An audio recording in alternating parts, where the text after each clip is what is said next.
Welcome everybody to our 2023 Spring Hall of Fame ceremony. My name is Josh Raby. I'm the athletic director here at Quincy University. Today is a great day to celebrate as we induct 11 individuals into our Hall of Fame. Our inductees represented Quincy University in a first-class manner and have distinguished themselves as another pillar in our Quincy University Sports Hall of Fame. Our first inductee, Brady Collings, earned his degree in sports management and sports marketing from Quincy University in 1995. He made a significant contribution to the QU men's volleyball program. At the end of Brady's QU volleyball career, he was 5th in kills, 4th in aces, and 3rd in digs. But even with these impressive accomplishments, volleyball was not Brady's first sport of choice. When he was 17 years old, Brady moved to Colorado to pursue his Olympic dream of alpine ski racing. While ski racing, he met 2 ex-collegiate volleyball coaches who took a keen interest in teaching Brady how to play volleyball. Brady was introduced to this new sport, which became his passion, and he dedicated his training to volleyball. Brady got offers from several Division I volleyball programs, but was convinced that Quincy was a better fit. As he was redshirted as a 20-year-old freshman, QU embraced him with open arms. His passion for the sport and his teammates allowed Brady to take a leadership role with the team. Brady knew that all of his hard work and effort was about the men's volleyball program at QU, its legacy, and its future.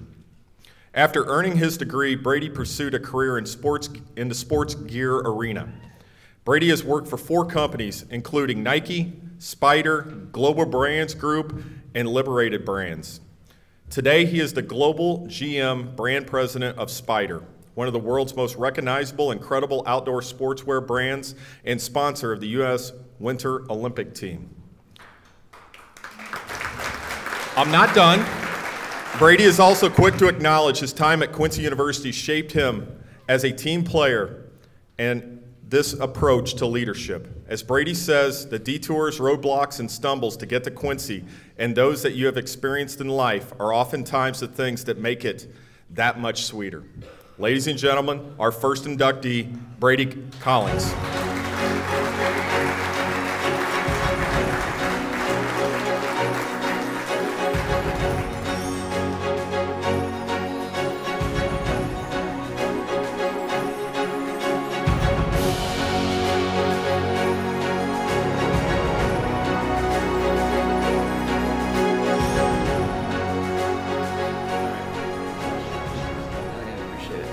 So I got 2 minutes.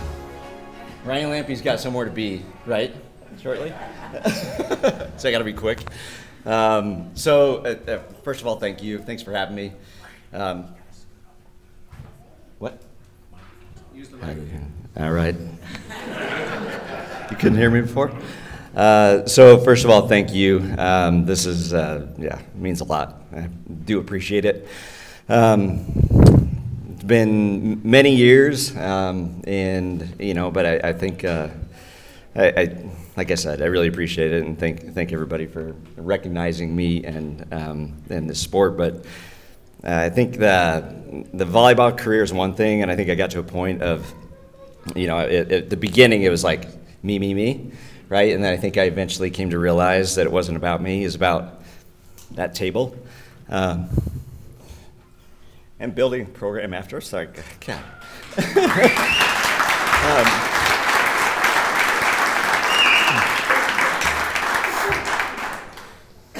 But you sit back and you think about the stats and all that, and in the end, it really doesn't mean a lot. And then I, just as an individual, but then as you grow and start to see things differently.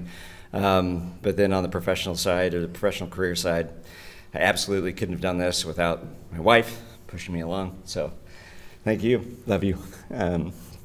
Thanks, everybody. Appreciate it.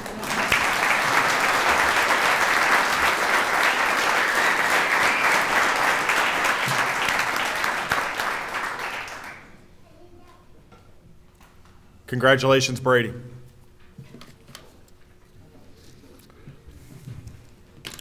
Rick Hummel is a Quincy native and graduate of Quincy Senior High School. He spent 2 years at Quincy College before getting his journalism degree at the University of Missouri and moving on to a renowned sports writing career. Rick is an author and sports columnist best known for his work with the St. Louis Post-Dispatch, a 51-year career that started with a young man's love for sports. Rick auditioned for a job at WGEM when he was 12 years old. Guess he didn't know an Oakley. He didn't get that announcing job, but he worked as a student spotter for QHS Sports Broadcast. He covered sports for the Quincy Herald-Whig during the summers in college and then worked for 2 years at the Colorado Springs Free Press Sun while serving in the U.S. Army. Rick was hired by the St. Louis Post-Dispatch in 1971 and took over as beat writer for the St. Louis Cardinals in 1978. He covered countless Cardinals playoffs, including 3 World Series championships, 35 World Series, and the last 42 All-Star games. Rick was inducted into the National Baseball Hall of Fame in 2007 when he was honored with the J.G. Taylor Spink Award for baseball writing. In 2008, Rick was inducted into the Missouri Sports Hall of Fame, has been awarded the Missouri Sports Writer of the Year 3 separate times. Rick is also a member of the QHS Blue Devil Hall of Fame. In addition to baseball, Rick reported on professional basketball and hockey, and on the college football, basketball, and boxing. He co-authored a book with Tony La Russa, One Last Strike, released in 2012. Rick's last day at the Post-Dispatch was November 30th, 2022, at the age of 76. Rick, unfortunately, cannot be here today to accept, but in his honor, Jeff Dorsey, local personality, will be accepting on his behalf. Jeff, Rick Hummel.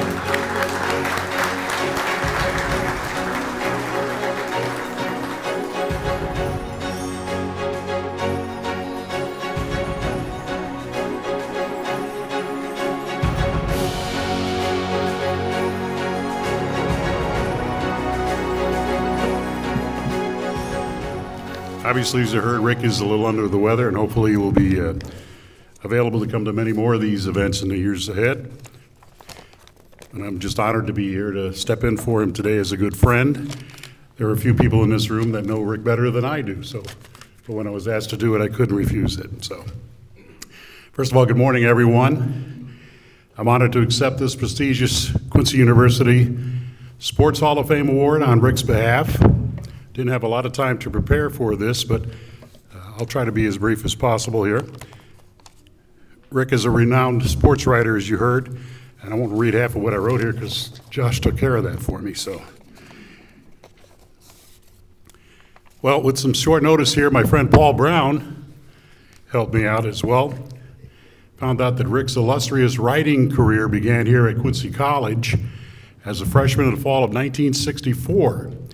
He was a student reporter for the student newspaper, the Quincy College Falcon.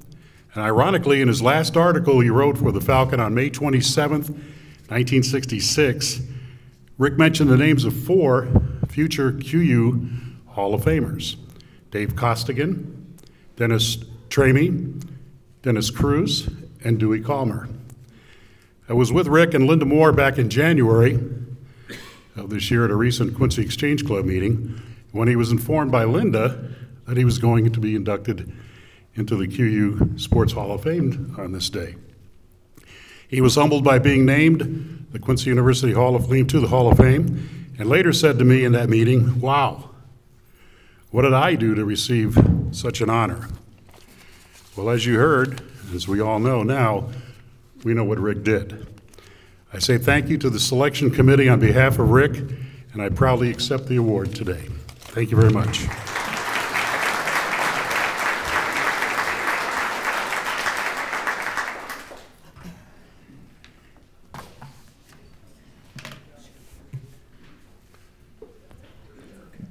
Dustin Jacoby attended QU for 3 semesters in 2009 and 2010 and was the quarterback for the football team under head coach Bill Terlissner. Dustin chose to forego his redshirt senior season at Quincy University and focus his talents on professional mixed martial arts. Dustin made his amateur debut at the Oakley Lindsay Center here in Quincy and advanced quickly through the amateur ranks. He was on the fast track to competing for the world's leading MMA promotion, the Ultimate Fighting Championship. After going 6-0 in his first 6 professional bouts, Dustin made his UFC debut in 2011. Although he came up short in his first 2 attempts at getting his first UFC victory, he was released from the promotion in 2012. Committed to becoming a professional athlete, Dustin competed in a one-night, 8-man kickboxing tournament in 2013 with the world's biggest kickboxing organization, Glory Kickboxing. He would go on to defeat 3 opponents that night he faced, and he started a career in professional kickboxing. Dustin won 3 of the 5 tournaments he competed in, which he led to a ranking as high as number 2 in the world in his weight class and a shot at the world title. Dustin came up short in his quest of becoming a world champion, losing a close decision to his opponent. From there, Dustin knew he wanted to get back into the MMA and compete in the Ultimate Fighting Championship. In August of 2020, Dustin won a unanimous decision victory, earning his 2nd contract with the Ultimate Fighting Championship. On October 2020, Dustin Jacoby got his first UFC victory in almost a full decade after his UFC debut. Dustin currently has 6 UFC victories and is ranked number 13 in the world in the light heavyweight division. Dustin cannot be with us because he has a fight tonight. Ladies and gentlemen, Dustin Jacoby.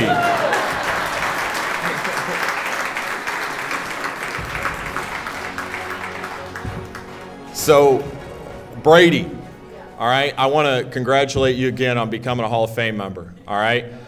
So last night we had the meet and greet, okay? Dr. McGee, what's the book? Gyrafalcon? Is that what? Girafalcon? Gyrafalcon? The yearbook. Yeah, okay, yearbook. All right. I'm a 2-time graduate of the university. But anyway, so last night, getting to know Brady, you know, the gang over there, having some laughs. It got off to a slow start. It did, you know, kind of feeling each other out. And then somebody brought up a name. Cockpit.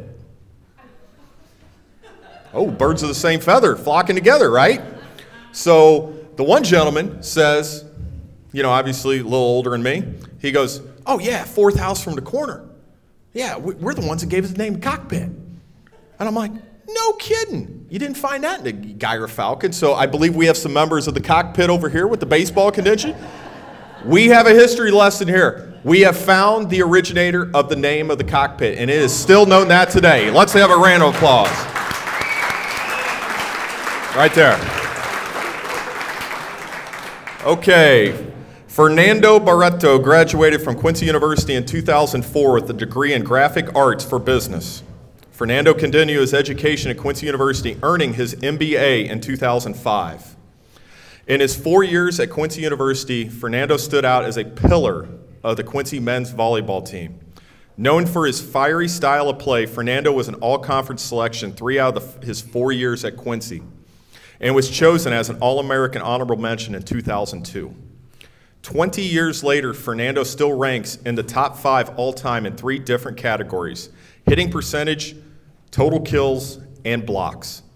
Fernando attributes most of his success to his overall the overall QU community, especially the structure around university athletics, including his team members and head coach Tim Koth. As a member of the Quincy community, Fernando was an assistant coach of the Quincy High Blue Devils and spent 5 years in various roles in the student affairs department. Following his time in Quincy, Fernando has enjoyed a career in marketing and advertising, working with some of the most prominent advertising agencies in the country, as well as serving as a global marketing director. Recently married, Fernando now lives with his wife in Miami Beach, Florida. Ladies and gentlemen, Fernando Barreto.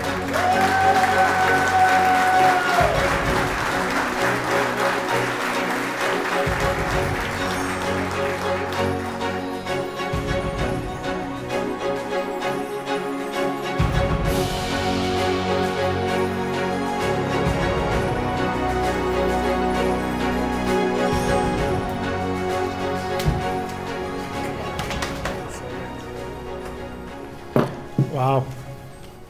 I wrote a speech too. So overwhelming to be over here in front of all you guys. Jesus. There's really a lot of people that played a role in this, so I'm going to thank a few of them. First, I want to congratulate Brady and the rest of the inductees for this. It's a special honor, a special time to be here, and I think amazing achievement for everybody that's a part of this club. Can't wait to get my picture on a plaque there. I hope that's the case. You know, I've talked a lot about what I should say here, and It's really like a combination of the 5 years that I spent here. This was wrong, the bio. It's 5 years. It's actually 6, but I won't. It was a while. It was a while. But, you know, none of it would have happened without Linda Godley, who was the Dean of Admissions at the time and really worked with me to get me here. She was a special part of the time that I spent here. I want to thank her, absolutely. Obviously, the committee, Tappy over here, Coach Atwell, a lot of the folks from my time at Quincy that were able to recall all of my transgressions and still invite me to be up here and talk, so this is amazing. Obviously, I said, you know, the coach, it's a lot of personalities. Tim, thank you, to manage, especially in the time that we were here, you know, as 19, 20, 21-year-olds. We always thought that we were right all the time, and it's probably not the case. A lot of personality, so I want to appreciate Tim Koth.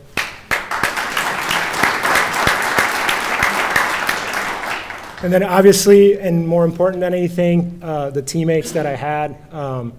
The table that's sitting over there with Paul, Jeff, T, James, who's a Hall of Famer as well, Rob, who's a Hall of Famer as well, many other of the folks that shared the court with me, shared the practice times with me, and without them, none of this would be possible. It's an incredible testament. I just got married in Miami last year, and I had a big contingency of Quincy people that made the trip down there, and extremely fortunate to be a part of it and to be a part of this experience.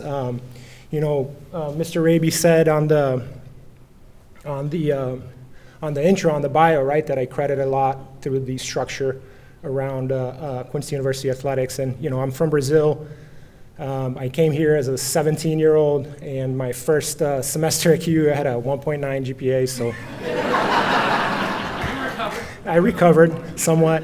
But it was really because we had, you know, study sessions, and we had the professors that knew you and that would call you out if you weren't in class, and you know, the fact that people cared, you know, and people really had you, they were invested in your success. And I think, you know, the slogan now is success by design, and I think that's true. At least it was true in my case.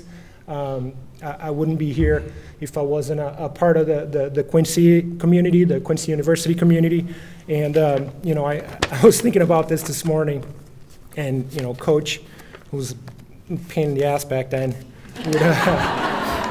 would always say these, you know, kind of 3 things, and I think that they're very common and that kind of bring forward into your day-to-day, your professional life these days. And always is, you know, he would say always focus on the next ball. So, you know, nowadays we just kind of focus on the present. Don't let the past hold you back. You know, always look forward.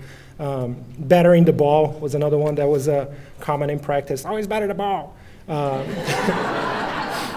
And I think that translates to adding value to every situation, right? Like leave things better than you found. And I think that was a principle that was instituted in us a lot. And then, as you guys heard and probably maybe remember, I was kind of a crazy lunatic on the court, and he kept saying, you know, control what you can control, and focusing internally, focusing on yourself, and making sure that you're not letting the things around you control your environment. And I think that's you know, some of the lessons that I learned here and that I take with me on my day-to-day, and I really appreciate the time that I had here, the success that I had here, but also a lot of the lessons that I learned while being part of Quincy. And I see, you know, guys that were here during my time, and it's amazing to come back and see everybody. In a lot of ways, the place stands still, and then in a lot of ways, there's been a lot of progress, and I really appreciate it. So thank you, guys. You brand manager or brand president, you know, I'm in advertising if you need some business, you know. Thanks, everybody. It's a pleasure.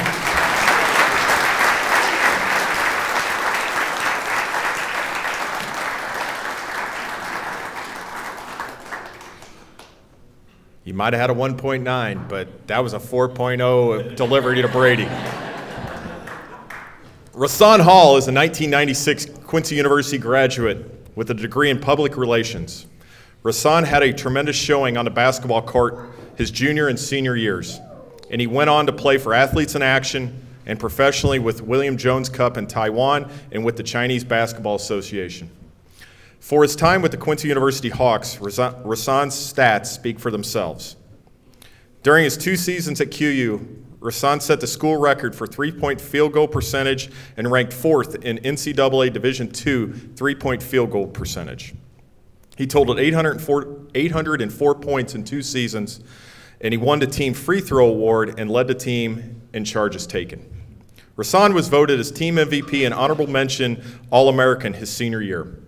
During Rasan's time at Quincy, the Hawks earned the first 2 bids to the NCAA Division II tournaments in school history, making it to the regional semifinals his senior year.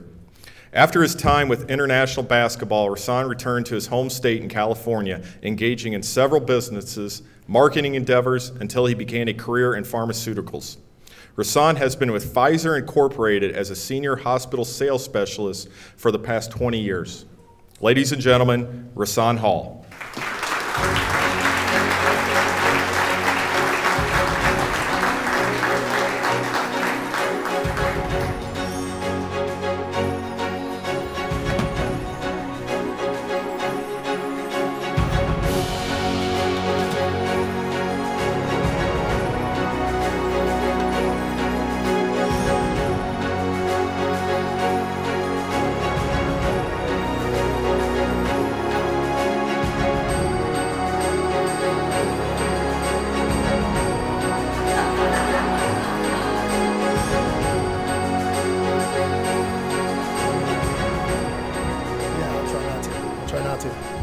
Thank you all so much. Thanks for everybody coming. I know a lot of you have traveled far and wide to be here in support of me, and I want to say I appreciate you guys all for making the trip. Brady and Fernando did a couple things for me that made it a little easier for me. Brady got a little choked up, which is going to help me a little bit, let me relax a little bit, because it's going to happen. I want to let you know that.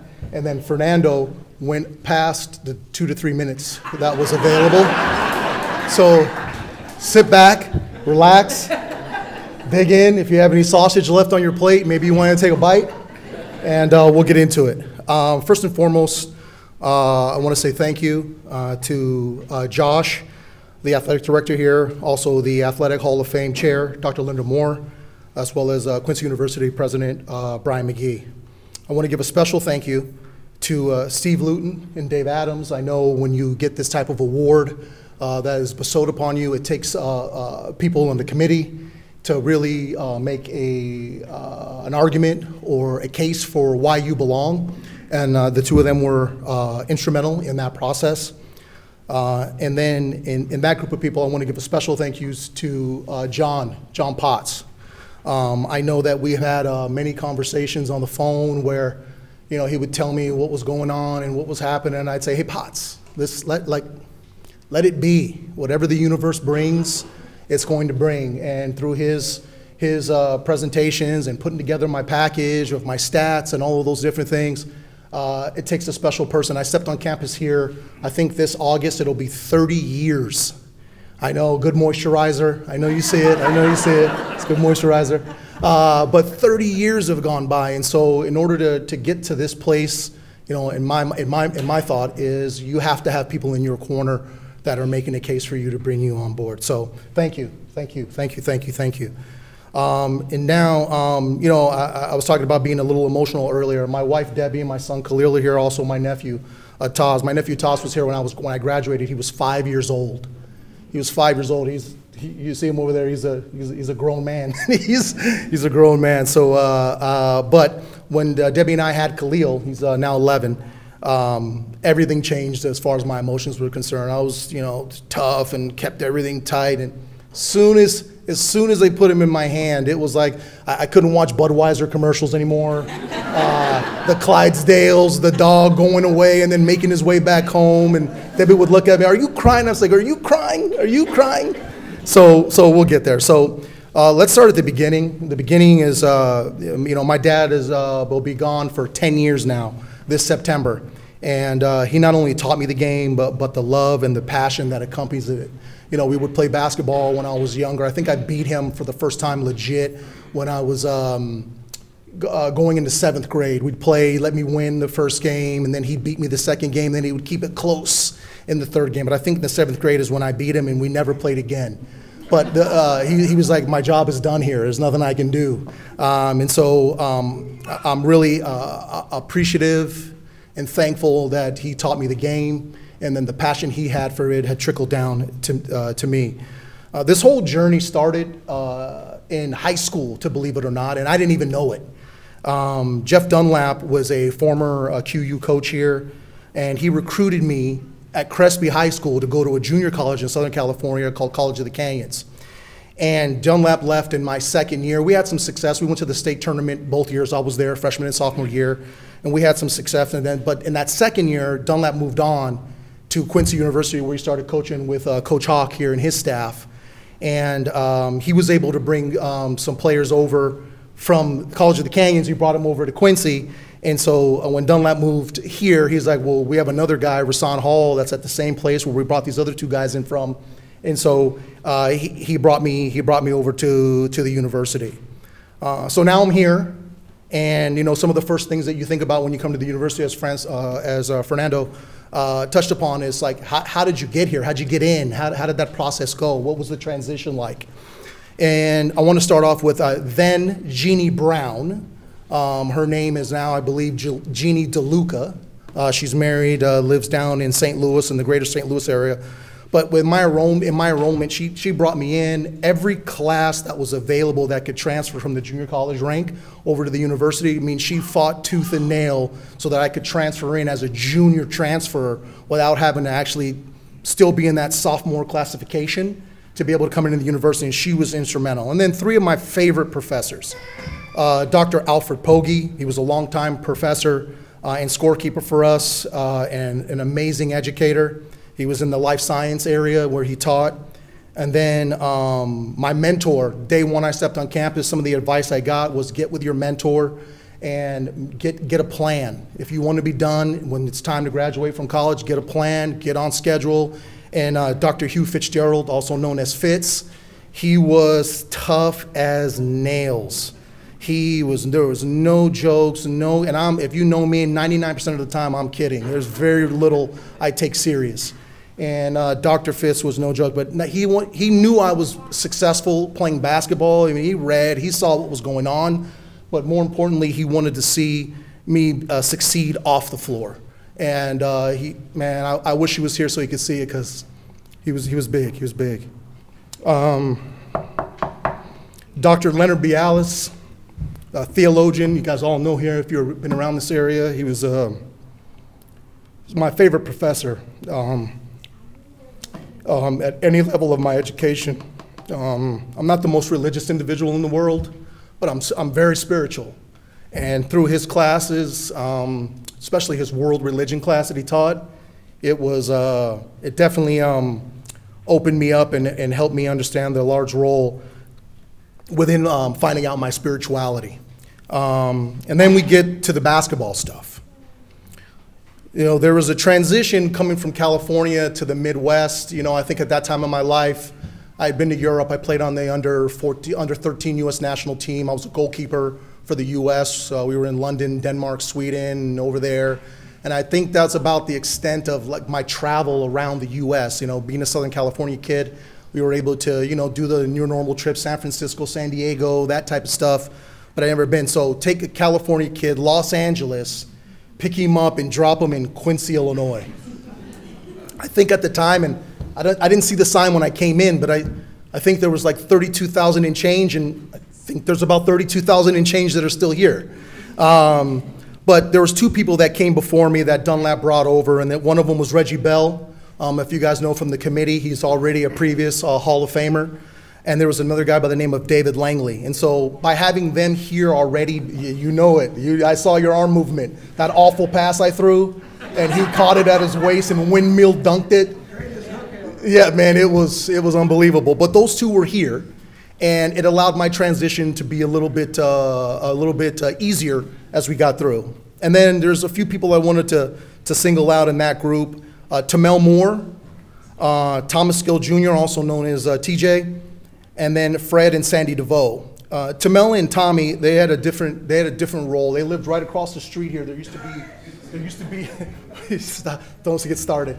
There used to be an apartment building that was right next to this substation over here, and they lived there. And when I came through in the summer, we got here a little early for the summer. I remember coming over the bridge at Hannibal and seeing, I think that was the year of the flood, when everything had flooded and the waters were receding. And so when I got here, they fed me, they let me hang out, they told me stories, they told me how to move and operate. And so it was the transition from going from there to here, trying to get acclimated with the program, the community, the environment. They were tremendous in that process. And then Fred and Sandy DeVoe, Fred graduated a year or two before I got here.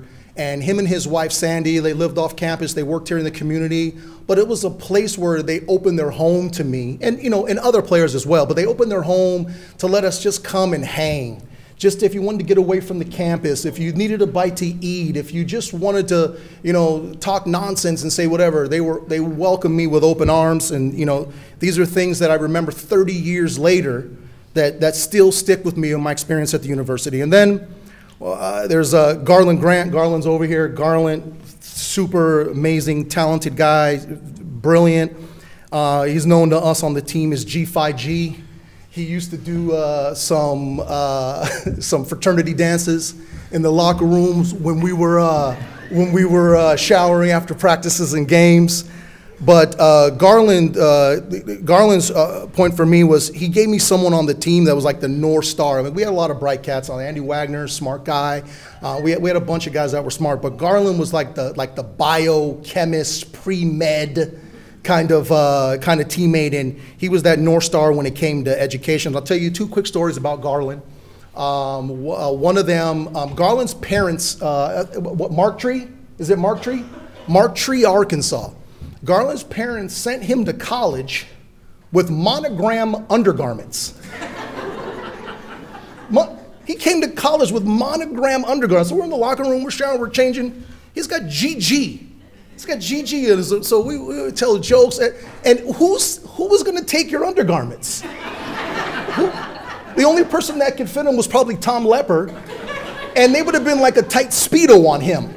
So I wasn't quite sure what was going on with that. And then Garland always had the lotion. You look at him right now, he's silky. You look at him, he's silky smooth. Garland always had the lotion. He had a vat of Jergens, and it had a pump on it. And he would pump the Jergens out, and everybody would go to him to grab the lotion and make sure we were all smooth and crisp. So Garland, thank you. We move over to Coach Hawk. I'll talk about Coach Hawk here. The thing I can say about him after all of our years of friendships, with your friendships, you have a coach that's instrumental to you in your life. As your life takes on itself with work and jobs and family, you don't always talk. But anytime that we come together, whether it's a new birth or unfortunately there's life and death in the world, it's like you don't skip a beat. We pick up and we just go. But two things from Coach Hawk: patience and leadership. Those were two things that I definitely needed when I came here, because I was a very high-strung athlete. I wanted to win, and I wanted to do whatever it took to win. And his patience with me and the way that he handled me was almost perfect, because you could go too far to the right, too far to the left, and who knows where you'll end up. But his patience and then his leadership, situation and circumstance, how to handle, how to move, how to operate. Coach Hawk, always appreciate you and love you.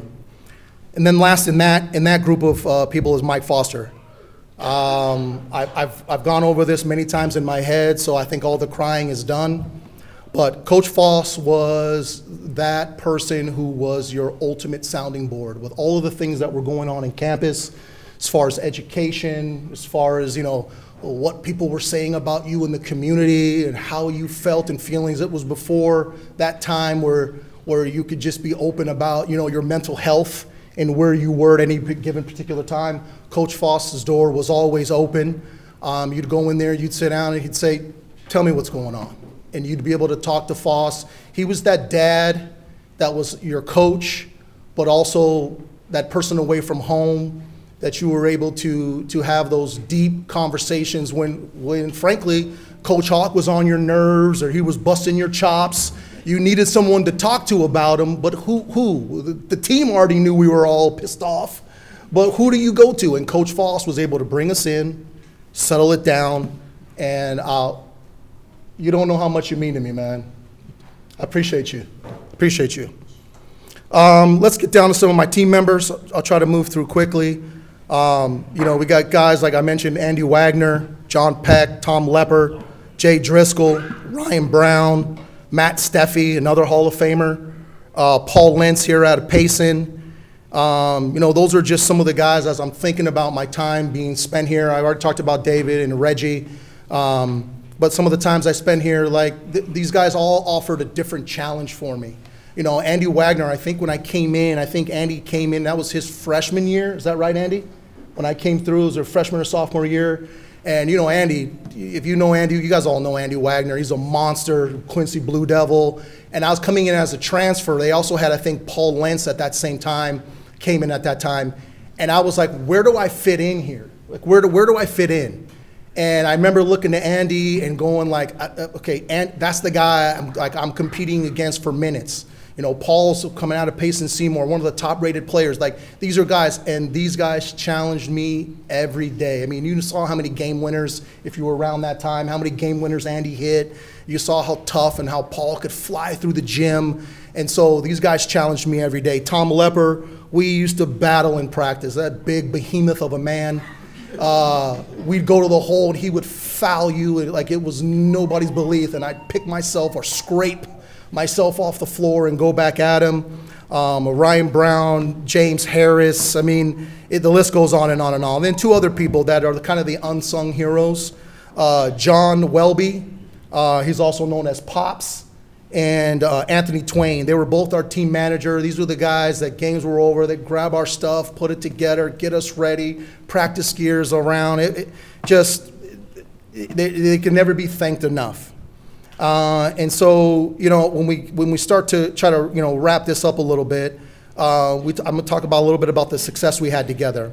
You know, I don't really remember the games, you know, and the box scores. You know, I recognize that all of those things are important and that they're components on how I've, you know, got here today. But the things I remember as I reflect on my time at QU are the experiences that we shared on campus. The dorms, the cafeteria, the eatery, holiday breaks when we were asked to stay on campus and we had to, you know, stay in Padua and the dorms and eating at Elders. I know that you guys all that live here in town, Elders Fried Chicken, like that was our spot. That was our spot. I would call Potts and I'm like, are they still open? Are they still open? And he's like, no, you know, the business and the building and the whole thing. But the way that they treated us there over the holidays and the breaks and when we go there, they treated us incredibly well. And then most of all, you know, like the road trips. There's nothing like being on the bus to Wayne, Nebraska or Grand Valley State in Michigan. And the stories and the laughter is often what I miss most about playing basketball and being, you know, at the university. There's one story, I was looking for a story that was safe to tell. And there were not many. There were not many. But there's one. We were on a road trip. I don't remember where we were. And we were traveling with the women's team. I think that was the first year where the women's team, they combined the budget. So we were playing the teams back and forth. And there was the women's coach. Her name was Coach Penny Lewis. I don't know if you guys remember Penny. But Coach Lewis was around. And the bills come out. Everybody gets their bill. The coaching staff, I think Foss was in charge of the budget back at that time. And Coach Lewis is going through her receipt.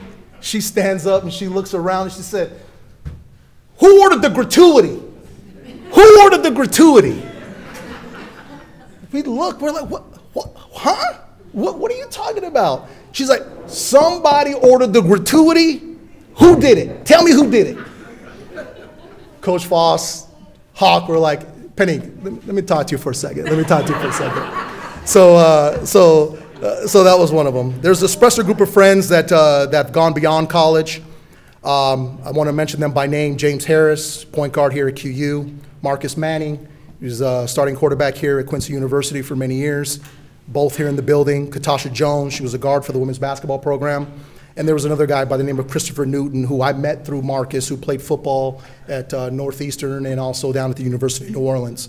Our friendship, we've always had a friendship. We've texted back and forth, and we've done that. But these relationships were fostered from 30 years ago to where we are today. Over the pandemic, we were in our houses, we weren't doing much, and our bond just became extremely, extremely tight. We jump on weekly Zoom calls, talk about life, liberty, and the pursuit of happiness. And they were able to show up. Marcus came all the way from North Carolina. KJ lives in Indiana, but she likes to say it's Chicago. And then James came all the way in from Detroit. So I want to thank you all for being here and supporting me. I really appreciate that. And then when we get down to my family, my nephew Taz, as I mentioned earlier, we've been together for many moons, and I've enjoyed every moment being your uncle. I wouldn't do it any other way. To my wife Debbie, my son Khalil, I'm glad we had this opportunity to celebrate and share in this amazing honor.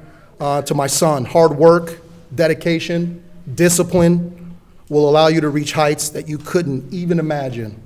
I'm humbled, I'm honored. I never played the game thinking that this was even attainable. I played for the love and the passion that was instilled by my dad, and I thank you all. Thank you, thank you, thank you.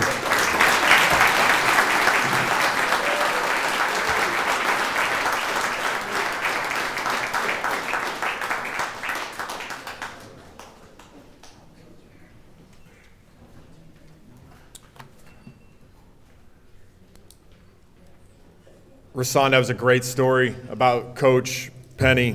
I think Garland would have wished the draw story went into the saved folder you were talking about that weren't up here. I saw his face. Paul Jackstad graduated from Quincy College in 1971 with a degree in history. In his first year at Quincy College, Paul was the only freshman to make it from JV to varsity. He played 5 games that year. As time went on and Paul's skills progressed, he moved into a starting role his sophomore year, scoring 246 points that season and shooting 56% from the field. His junior year, Paul became the leading scorer on the team, averaging 16.4 points a game. The Hawks finished 22-8 that year, losing a postseason game in overtime 96-92. That team still holds the Quincy University season record for most points per game with 91. As a senior, Paul averaged 23.8 points per game. He scored 541 points during his final season and shot 50% from the field. Paul scored 41 points in one game in his final season. The record for individual player points in a single game is 45, which is still held by Paul's assistant coach at the time, Dewey Calmer. Paul is presently ranked 17th in career scoring at Quincy University with 1,279 points. He was one of 2 unanimous picks to the All-Midlands Conference team as a senior. Ladies and gentlemen, Paul Jackstad.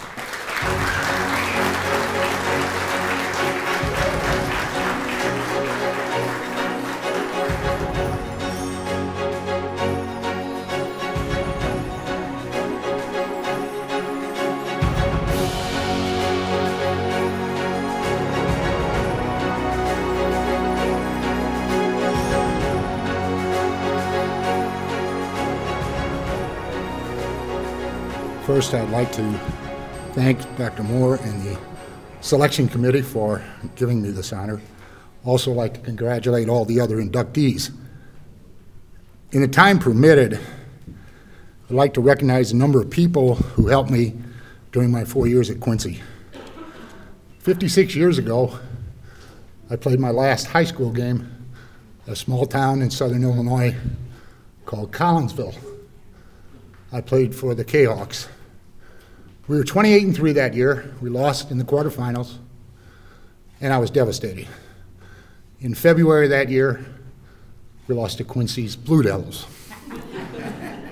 So when my dad asked me in March to accompany him to Quincy on a business trip, I was a little hesitant, but I did it. While making a stop, we stopped at Buter Bakery. He went in and he brought a gentleman out to the car by the name of Mr. Robert Fisher. Mr. Fisher talked to me. He says, well, where are you going to school? I said, I'm not. We were talking about whether I should enter the service. My senior counselor had said, don't go to college. ACT was not too hot. At any rate, he said, well, we have a college here, and I honestly did not know that. Quincy College I knew nothing about. I was not recruited by any team. I averaged 4 points a game. I played defense, and I played and started because I took the coach's kid's place because he couldn't play on the press. I was the head on the press, so I went everywhere on the floor. During the stop, he called Coach Artworth, and I owe him everything. Coach Artworth took me to the dugout in the Lincoln Douglas Hotel for a lunch. Over that lunch, he had me try a Reuben sandwich, which I had never eaten, but I ate it anyway. And during the conversation, he mentioned, well, I've given all my scholarships up, it's late, we'll see what happens. In April, I received a letter in what we call today snail mail, and I got a partial scholarship to come to Quincy. When I arrived here, I had to look for guidance. I played defense. I never played man-to-man, was all offensive zone press all over, and I did not shoot. So in my freshman year, seniors Dan Tolbert and Mike Villa were two of the leading guys I could attach myself to. I said, they've got it right, they do it right. They give everything they had, and I'm blessed for that. Then in my sophomore and junior year, it slowly evolved. Dan and Mike had graduated, but I gravitated towards Mike Brady, second in all-time scoring in our school's history, Bob Osipka, 20-year-plus coach in the NBA, and a guy named Don Wenny, about 6'4", from St. Anthony's in Effingham, fastest, quickest center I ever saw. Well, in our sophomore year, we had a bad year. Junior year, much better. In my junior year, we went 22-8, as Josh said, and we averaged 91 points a game. This place was packed. We just ran with the ball. No three-point. No three-point. Still hold the record, 91 points a game. In my senior year, I found it a little unusual. I was elected captain. So I turned to a junior who was a hell of a player, Dave Rothery, who's also in the Hall of Fame. So I've picked pretty well. I got one guy left, Don Winnie. I got to get him in. All these other gentlemen are in the Hall of Fame. I also come from a family of like, well, not real large, I guess, anymore. There was 8 of us. I was the oldest of 8. So family was big to me. What I found here at Quincy was family was big here. Coaches would bring their kids. I was talking to Mr. Longo. I remember him. And kids would be in the gym. Coach Artworth's kids were always in the gym. So I felt that relationship coming from a larger family. So I have to give credit to my coaches. Coach Artworth, Coach Longo, and last but not least, Coach Comer. Now, Dan would refer to Comer as Dewey, not me. He was my coach. But Dan was here while he was a player. I was not, so he was my coach. I'd also like to recognize my family members. My wife, Jane, of 49 years, just celebrated that on April 6th. My brother, Steve, and his wife, Diane. My brother, Eric, and his friend, Kathy O'Brien. And my brother, Mike Jackstad. We're quick on him for doing a little. He was very young when he arrived here in '67 with my family. He wanted to stay in my dorm in a drawer. I think he was about 4 then. In addition, I am very happy to have here my son Aaron, his wife Laura, my granddaughter Ella, and my grandson Andrew. My son Tim, a 2002 grad of Quincy, and wife Jen, and grandsons Harrison and granddaughter Emily. My daughter Sarah and her husband Brian. Not here are 2 other granddaughters, Gwyneth and Blythe. Gwyneth is playing in a high school soccer tournament in St. Joe's Academy in St. Louis as we speak. And Blythe is preparing to try and make the Junior Blues in hockey. So she's training. So I'm very blessed there. Also, I have with us some family friends, Chris and Marianne Mitchell, and a former colleague from CBC High School, Brian Youngberg. Finally, I got special recognition I'd like to pay for all their help over 4 years. Mrs. Artworth, Mr. Joe Quinn, he let me in. He warned me, I will have you out of this gym, out of this school as fast as heck. I don't care what Artworth says. I said, okay. Father Aaron Pembleton, it was his first year here, and I was one of his first advisees. I came late, so I had a late schedule.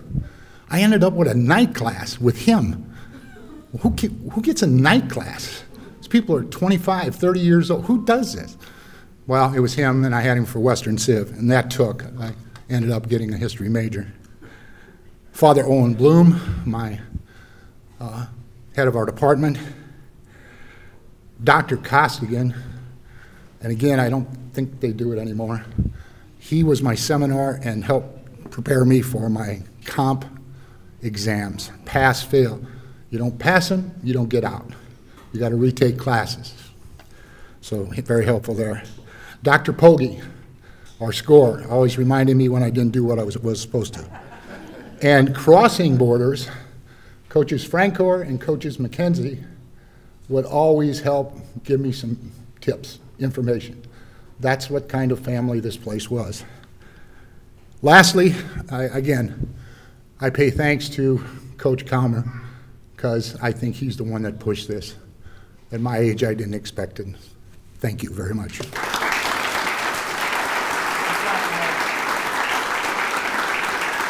Thank you. Thank you. Yeah.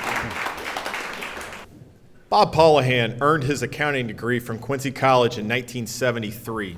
Bob played a key role in the 1971 QU Men's Soccer National Championship team and in the 1972 team getting back to the finals. He was a key member of teams that finished first, second, and third in the NAIA National Soccer Tournaments during his illustrious career. He was on the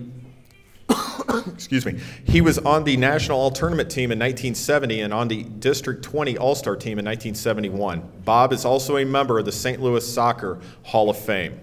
In the words of one of Bob's former co-captains, Bob was a special soccer player right from the beginning of his time at Quincy.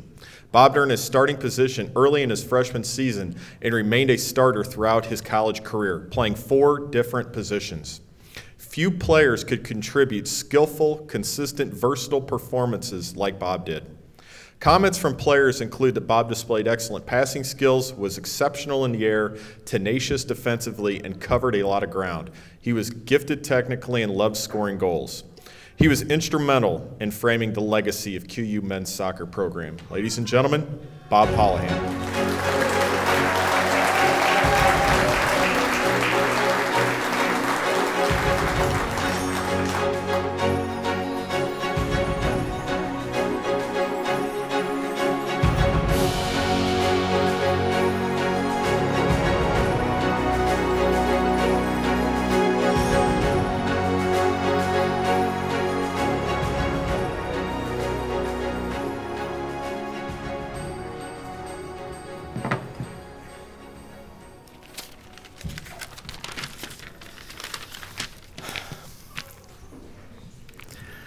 I want to thank the committee for considering me for admission into the Quincy Hall of Fame.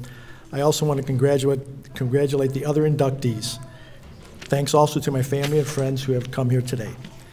Quincy College was a great choice for the Polahan family, as all 5 siblings graduated from here.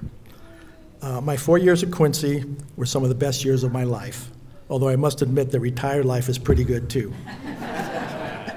The friendships I made at Quincy are still intact today, 50 years after graduation.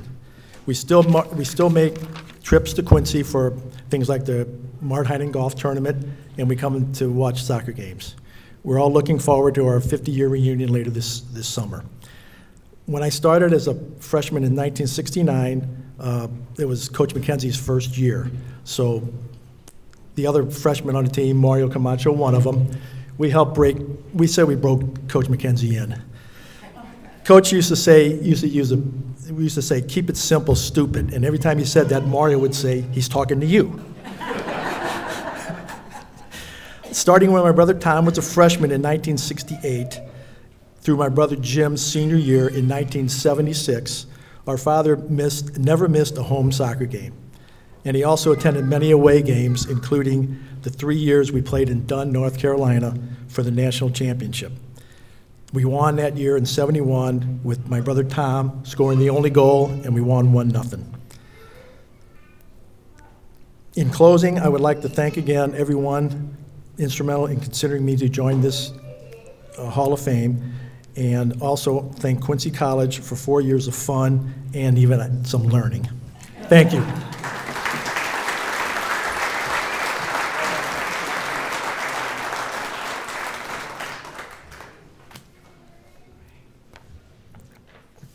Kim Pinksterhouse Rockers graduated from Quincy University in 1999 with a degree in accounting. Kim was a two-sport athlete, playing basketball her freshman and sophomore years and volleyball all 4 years. Kim played a significant role in the Lady Hawks volleyball team. As a three-time QU volleyball team captain, she finished her senior year as the all-time leader in kills, digs, and service aces. In the Great Lakes Valley Conference, Kim ranked fourth in kills, ninth in digs, and first in service aces. Kim's awards include a single-season record of 423 digs in her freshman year, a school record of 33 kills in one game, the Brother Van Cleet Van Akron Award for Academic and Athletic Achievements, the 1998 GTE College Division District 5 All-American Women's Volleyball Third Team, First Team All-GLVC, GLVC Player of the Week twice, and McDonald's Invitational All-Tournament Team. She was nominated for the Mart Heinen Award of Excellence in Intercollegiate Athletics and for the Richard F. Scharf Paragon Award. Kim also excelled in academics. She was a presidential scholar and a member of the Chi Alpha Sigma National College Athletics Honor Society and the Phi Eta Sigma National College Honor Society. Kim was recognized as a GLVC Volleyball Scholar Athlete, a GLVC Academic All-Conference member for 3 years, a GLVC All-Academic Team for 4 years, and Who's Who among students in colleges and American universities. Kim has worked for AT&T for 23 years and is active in coaching and the community betterment in her local area. Ladies and gentlemen, Kim Pinksterhouse Rockers.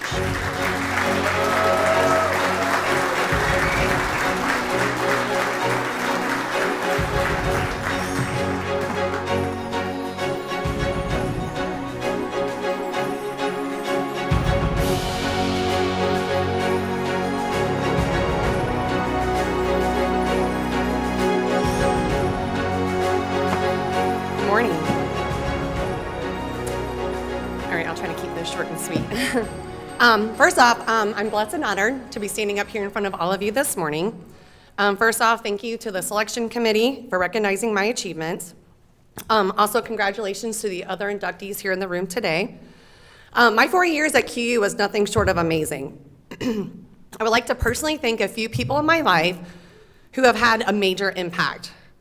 First off, I'd like to thank my parents for always believing in me and for their unconditional love. Growing up on a dairy farm, there are no days off, so it was always extra special when my parents were able to travel and watch me play. My dad is no longer with us, but I have no doubt he is beaming in pride with heaven. Thank you to my family, my husband, my kids, my friends, for always listening to me, offering advice, and being my biggest cheerleaders. I can't thank you all enough. I have to credit back my former volleyball coaches, going back to junior high and high school, Kathy Buller and Fred Rockers.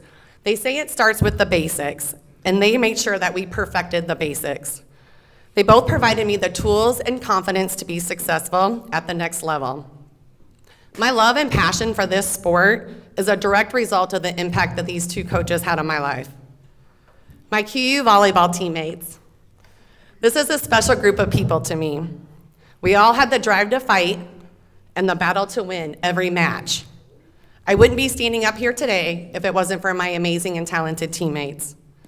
We became one through our times together.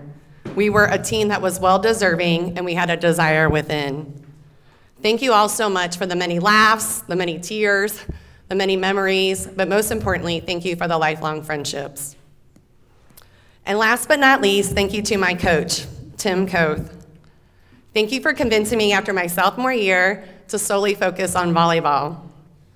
This transition actually allowed me to gain physical strength and perfect my skill. Your constant motivation and encouragement pushed me to heights I never dreamed I'd reach. Thank you for always inspiring me to be excellent in all that I do.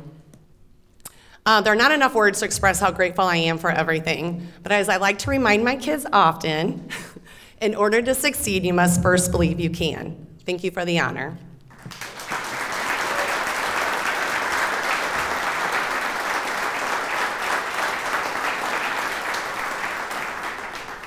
Congratulations, Kim.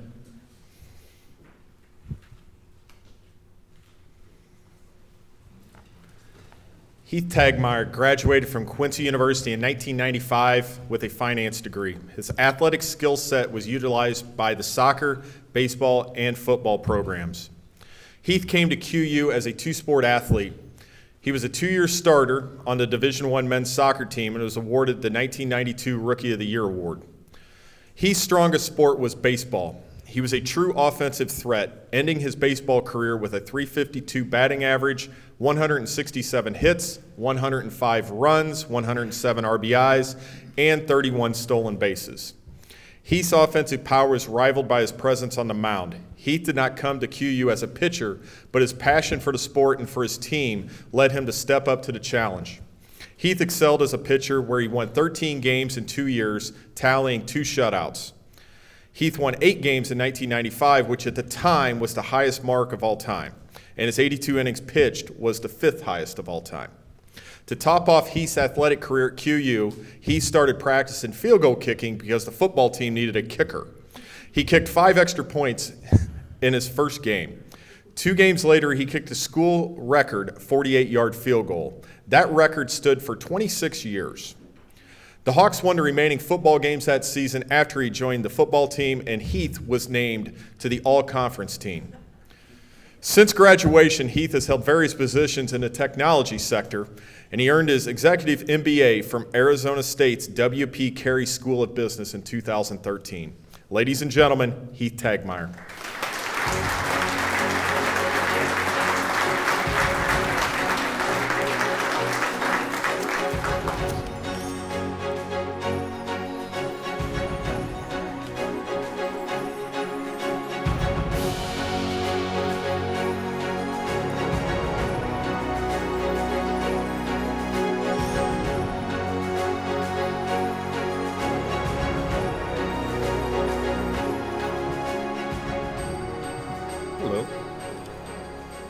Got notified by my Apple Watch that I had a high heart rate coming up here, so.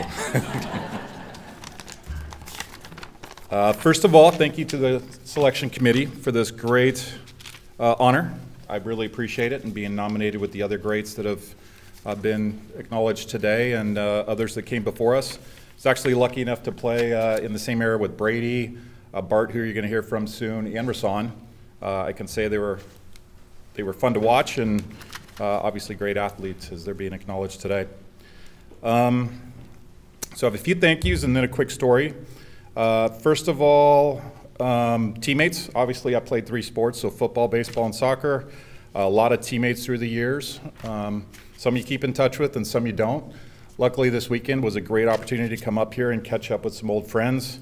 We had Rhino, Boyley, Bart, obviously, Toe, Jeff Marcus, Opie.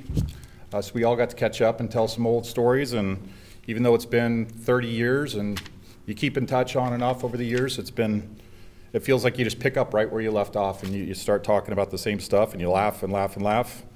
I'd also like to thank my wife. We made the trip from Phoenix, so she came out here with us and had a great time. She's a little younger than me, so she just whispered in my ear. She said, "You don't have to thank me because I actually wasn't even born when you did all this stuff." She was born, but still funny.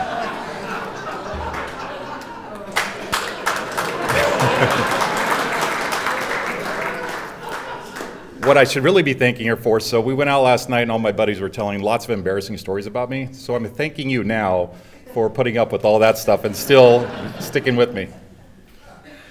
Parents, both my parents were very supportive, so obviously it's great having parents that support your athletic endeavors and things like that, so that's been great. I'd also like to thank Coach Atwell. Coach Atwell not only nominated me, but he's also the one that recruited me to Quincy.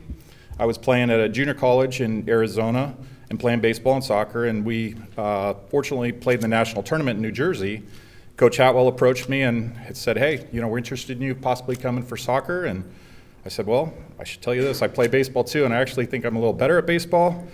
He said, well, as a coincidence would have it, I'm the assistant soccer coach, but I'm the head baseball coach, so we'd love to have that. So that's a perfect fit. So, you know, talking to Coach, most of you guys know him. Within a very few minutes, you're going to understand he loves sports, loves people, is really a great guy. So I think you'd learn, you surround yourself with good people, good things are likely to happen to you. So Coach Atwell is a great guy in that way. So a couple years ago when COVID was really bad and we were all staying at home and locked down and things like that, Coach started posting this day in Hawks history. So he would take a date, April 15th we'll say, and he'd look back over the years and find 4 or 5 years where there was a great highlight. Maybe Quincy beat Edwardsville in a sweep and Bart had 4 hits and Oiley threw a shutout and Heath did something. So he'd post it. And so I found out about it a couple weeks after he started doing it. I thought it was great. We were sitting at home, we were bored, and it was cool reliving some of those memories. So it was really nice that he was doing that. And around the same time, well, actually a couple years before that, my father had started having some health issues. And so he was to the point where he was in a senior home and he was needing 24-hour care. So I'd go and visit him, and I started sharing some of those memories that Coach had posted, and he loved it. His face would absolutely light up. He'd beam about how great it was. He couldn't really talk because he had Parkinson's, but he would mumble and his face would just beam with excitement. So Coach kept doing that. So each week I'd print him out, take him in. He'd read him and read him again, and he'd stack them, and he'd try and share them with the nurses and stuff like that, and he just absolutely loved it. So thanks, Coach, for doing that. Sadly, last year he did pass. He eventually succumbed to his ailments. So, but it was just nice to be able to share all that with him. I think sports is a really good way to bond people, and you know, so many things out there in the world these days are kind of negative. Sports is a great way to, you know, connect families, coworkers, different things like that. So this event is great. Thank you guys for putting this on. I really appreciate this honor, and go Hawks.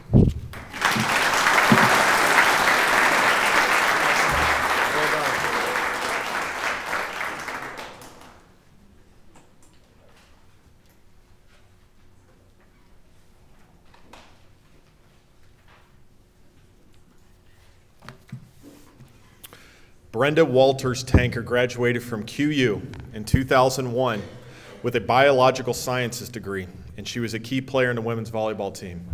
Brenda left QU as the university's all-time assist leader with 5,107 assists over her 4-year career, an assist record that still stands today.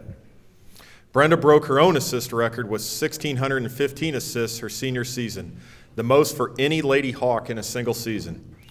Brenda also set the record for most assists in one game her junior year with 80 assists, and then reset that mark her senior year with 90 assists. Brenda's accolades on the volleyball court were mirrored by her academic success. Brenda was named to the Verizon Academic All-American team. She was named as an Academic All-Conference and Academic All-American, and Brenda was selected as a member of the Who's Who among students at American universities and colleges. After graduating from QU, Brenda went to pharmacy school and earned her master's degree in PharmD from Purdue in 2004. Ladies and gentlemen, Brenda Walters Tanker.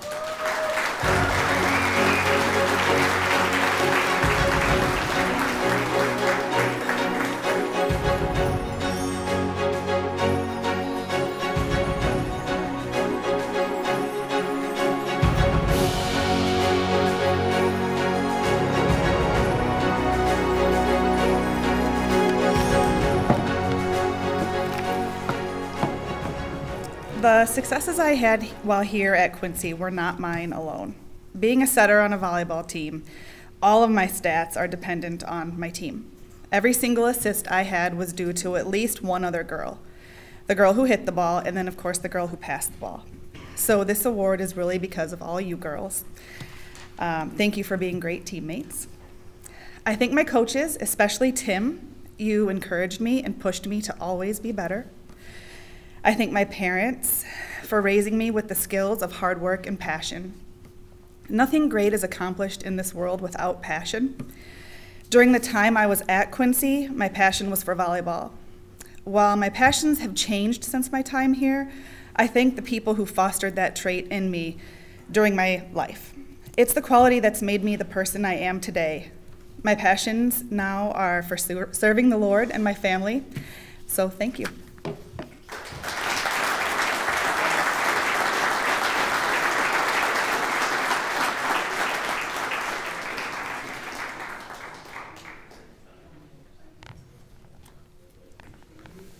Bart Tönjes graduated from QU in 1994 with a sociology degree.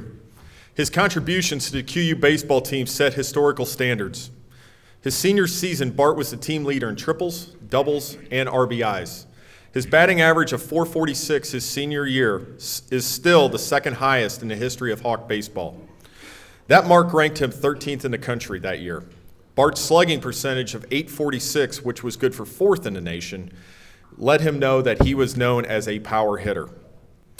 He finished his career 3rd all-time for career home runs with 17 and 3rd all-time for single-season home runs with 9. To go along with his power, Bart finished 7th in career stolen bases with 26. He tallied 19 stolen bases during his senior season alone. Bart's career batting average of .419 at the time was the highest ever for a QU baseball player. Currently, .419 was only bested by Hall of Famer Jason Rockers, who broke this record in 1997. According to Bart's former QU baseball coach, Pat Atwell, there is only one person who can say that he was the first NCAA All-American in the history of Hawk baseball, and that person is Bart Tönjes.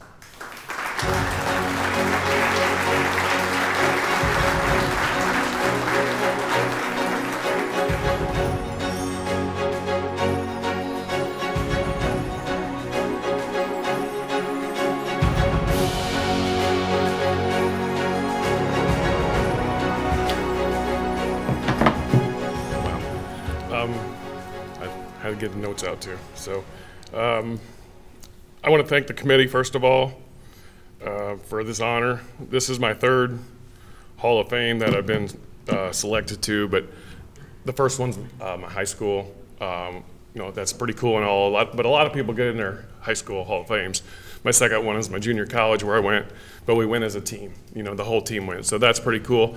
But this honor I'm most proud of for sure. I'm thankful to the committee for sure. It's truly amazing. When I got the phone call from Coach Atwell, I was pretty floored. I want to thank my wife. She told me not to thank her as well, Tago.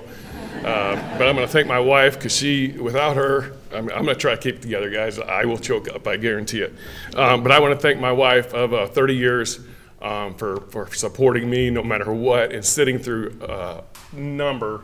countless number of baseball games, hauling our 3 kids there, bringing her chair and her 2 books, or maybe 3. And in all fairness to her, though, she did read books during the game, but she always knew when I was up to bat, she would watch, and she knew exactly what I did every game. So I'm thankful to her. I want to thank my parents as well for driving me to 1 million baseball games growing up, supporting me no matter what I was doing. And I did a lot of stupid things when I was in high school and college. One trip particularly I want to talk about is our spring trip down to Florida my junior year. My parents decided to go along with us for the week down there to play ball, and they took my then girlfriend, who was 7 months pregnant, I believe, and my sister, who was about 6 or 7 months pregnant, also on this trip down to Florida, which was fine and all, played, coming back. Huge snowstorm in the south, so Coach Atwell decides to go a different way, so to avoid the storm in Atlanta. Well, not my mom and dad. My dad, stubborn self, decides to drive straight through the storm and got home and didn't make it. Slept in a Motomart, I think, one night somewhere down there, and then alongside an off-ramp somewhere. Got home 2 days later. Coach Atwell took us through Jackson, Mississippi, avoided the storm, and we were home. Like I said, 2 days later they got home. So thanks, Coach Atwell, for that. My phone keeps locking up with my notes. Be patient with me. I also want to thank Coach Atwell for recruiting me, bringing me here. I was all set to go to Southeast Missouri State on scholarship, but it was not guaranteed a starting spot. So I was all set to go, I think late July maybe of 1992. And Coach Atwell came to a baseball game of Jeff and I, one of my teammates who Tago mentioned. And I will never forget that. You know, I don't remember what I did that day. I have no idea what I did to play it or anything, but Jeff pitched, and he came to recruit both of us. And we're talking to Coach Atwell after the game, and Jeff walks up with a beer in his hand. I'm like, it's probably not ideal, Jeff, but he did it anyway. And, well, Jeff came 2 years also, and he pitched and had a great career here as well. So thanks, Coach Atwell. And I do want to mention the stolen base thing. I mean, my kids make fun of me. They know I'm not fast. I am not a fast runner. But by golly, I could steal third base. You didn't have to be fast to steal third base. You just had to be a little smarter than the pitcher. So I did that a lot. I stole third more than I did second. So that is a little misleading. I want to thank my teammates. Tago mentioned them all already. Oily, Rhino, Jeff, Toe, who already went home. I want to thank you guys. I am not thankful for how late you kept me out last night, though. But we had a great time catching up. I loved it, had a blast. Thank you guys again. It might be another 30 years before I want to do that again, though. The only regret really I have about my time at Quincy is the weather. I'm not kidding you. I think it rained every other day up here. We had so many games canceled. I think Coach Atwell can attest to that. I swear it rained every day up here. Well, it probably did in 1993 because of the flood of '93, so that's when we were up here. I'll never forget making my 3-hour trek up here, a little longer because the interstate was flooded and I had to go around it and drive through a million snakes on the road. I will never forget that either. Teammates. My time at Quincy, I had to grow up pretty fast. Like I said, my wife at the time was a girlfriend. My girlfriend was pregnant, so I had to have some grown-up conversations while I was at Quincy. It shaped me into the person I am today. Joke up. I will never forget. Also, May, my wife calls me, our then girlfriend says, "Hey, it's time. You need to come home. I'm gonna have a baby." I'm like, "Oh boy, I got a final." So I still remember sitting on the sidewalk or standing at the sidewalk at North Campus talking to my professor, who happened to be Father Zimmerman, telling him, "Father, I need to go home because my girlfriend is having a baby." He's like, it was a conversation, you know, that was not easy, obviously, for many reasons, but so Father let me go home, and I came back the next day or two, and I took that final, but still thankful for that. And like I said, my wife, I can't thank her enough. I mean, we were like, what are we going to do? I'm a junior. I got one more year of school. We got a baby. Am I going to come back for my senior year? Am I going to go to a different college closer to home? No, she said, you're going back. And here I am in the Quincy Hall of Fame.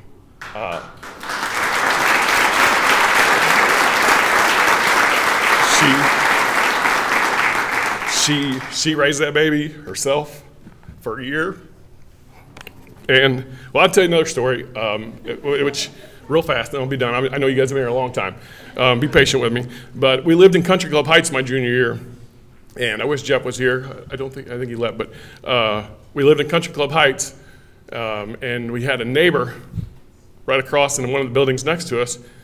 And he had autism. The boy did. And we talked about him last night. His name was Chad.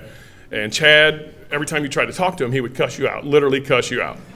You couldn't have it like, he would say, "Hey, Chad, how you doing?" It would be F you, whatever. He knew our names. He'd say F you, Bart, F you, Jeff.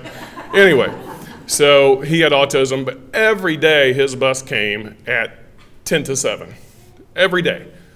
And the parents never had that child ready. So that bus driver would lay on that horn at 10 to 7 every day and wake me and Jeff up. I will never forget that as well. Country Club Heights, I haven't been by there, but it was probably not an ideal place for college kids to live back then. We came here late, we signed late, so there wasn't a whole lot of living choices, so we stayed there. We got in a lot of trouble there, but we did survive. So that quick story, the autistic child, so I go home, we have the baby, and so God gives me an autistic son. So my wife, like I said, raised a son for her first year with autism. I can't thank her enough. So that was God. Like, that horn every day was like waking me up, because now I got to do it. She did it. We didn't, he's high functioning. He's very, he's not near as bad as Chad, obviously. But she quit her job, what she was doing, and drove to St. Louis every day to a school in St. Louis. And without that, I'm pretty sure Brady would probably be in prison. So I can't thank her enough.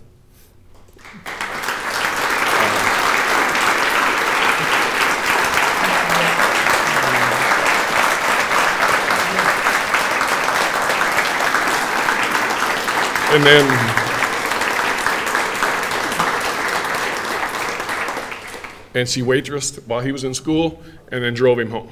So kudos to her. And then one more, this is the last story, I promise. None of this baseball career is possible without one person. He's not here, but without Travis Lampe, none of this is possible. It's Rhino's cousin, but I wasn't recruited out of high school. I wasn't recruited anywhere. Travis was going to KC, a junior college, and actually I wasn't even picked for the Legion team, and Travis was on the Legion team. He's like, hey, coach, you ought to give this guy a shot. So next thing you know, I'm on the Legion team, and I had a great summer. And then Travis goes on to KC, and when I'm just going to KC and partying with him, I'm not playing baseball. And Travis was like, hey, Coach Smith, you ought to give this guy a chance. So I walked on, and 2 weeks later, I had a scholarship. And then 2 years later, I got another scholarship here. So thank you all. I appreciate it. Thank you to the committee, and go Hawks.